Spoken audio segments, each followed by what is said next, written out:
everybody, welcome back. I am Darian the Eclectic, and I'm continuing the series on the story grid writing method, specifically the different genres, their conventions, and obligatory scenes according to the story grid. And the next one we're going to be covering is romance. So romance is really interesting because it has very set and specific rules. There are also a multitude of different subgenres within the romance writing genre. And so here I'm going to be covering what story grid specifically covers. These are by no means comprehensive and all-inclusive. And if you write romance or enjoy romance, and I didn't list a particular convention or obligatory scene that you love to see in your romance novels, please list them below. This particular genre can be talked about for hours and hours because of all the different variations and because of all the different rules that readers are looking for, all the different particular conventions and scenes that readers are looking for within different romance subgenres that if they don't find are going to leave them feeling very unsatisfied. So here we're just going to be covering a broad overview of what those obligatory scenes and conventions are. But again, leave your favorites down in the comments below and let's continue this discussion. So for the romance genre, the first convention is that the lovers meet. Obviously, we don't have a story if we don't have the romance, right? So they have to eventually meet within this story. The second convention within the romance genre is that the lovers are initially attracted to each other.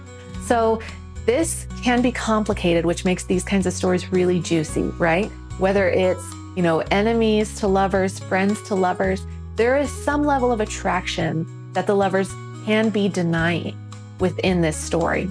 And even if they're not denying it, there's a certain level of attraction there that they then acknowledge and maybe push to the side, right? Because we can't let them, be romantic right away. We've got to let this be a little bit of a slow burn. We've got to build up to the scenes where the romance actually occurs. So when they meet, they have to have that attraction. Either it's denied, it's pushed to the side, or it's acknowledged and then pushed to the side. The third genre convention within the romance genre is a confession. This confession moment is when they actually tell each other how they feel, right? So there's going to be a lot within the story where they deny, push aside, come up with reasons why they can't be together or they shouldn't be attracted to each other, they shouldn't like each other. And all of that is going to build up to this really tense moment where they just have to confess, or at least one of them has to confess, which is then going to complicate the story in some way or provide some sort of relief for the reader. The fourth genre convention is some kind of mentor who supports the lovers. And again, this can make things complicated, right? Maybe it's a best friend that can see the two of them are attracted to each other, even though they're both denying it. And the friend keeps saying different things or leaving different clues or messing with the protagonist's head, saying like, you like this person, or maybe you should give it a shot. Telling them that they approve of this relationship, that this is something they should go ahead and try, which then leaves room for the protagonist to come up with even more reasons why this can't work, why it shouldn't work, why they don't have the time for a romance right now. And the fifth genre convention for romance is a big event. A big event where they attend together, whether intentionally or unintentionally, where they are now confronted with spending time together in a social environment and being seen by others having this, unrelenting attraction that they are denying for each other. This could be a party, a dance, a wedding, any kind of big event where they are actually together. Now, this can also be a culminating event, right? So maybe they've been rejecting this attraction for each other for a very, very long time. And then that confession occurs either between one or both of them. Things get in the way. And now the story is culminating in them actually coming together in that big social event.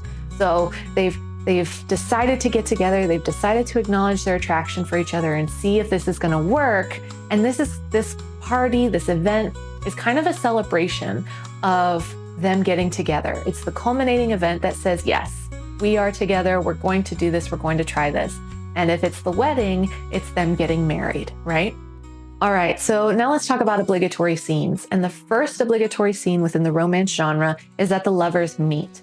Now, I already mentioned this in the conventions, but this specific obligatory scene is the meet cute. This is when the lovers get together for the first time in a humorous, interesting way. Like you might think of this as the two lovers bumping into each other on the street, and he, knocks down her papers or something by accident and then leans down and helps her pick them up, and their hands touch for a moment. That's a meet cute. There are a lot of different versions of meet cutes, but this specific scene is what we're talking about when we say the obligatory scene of the lovers meeting. The next obligatory scene is the confession of love.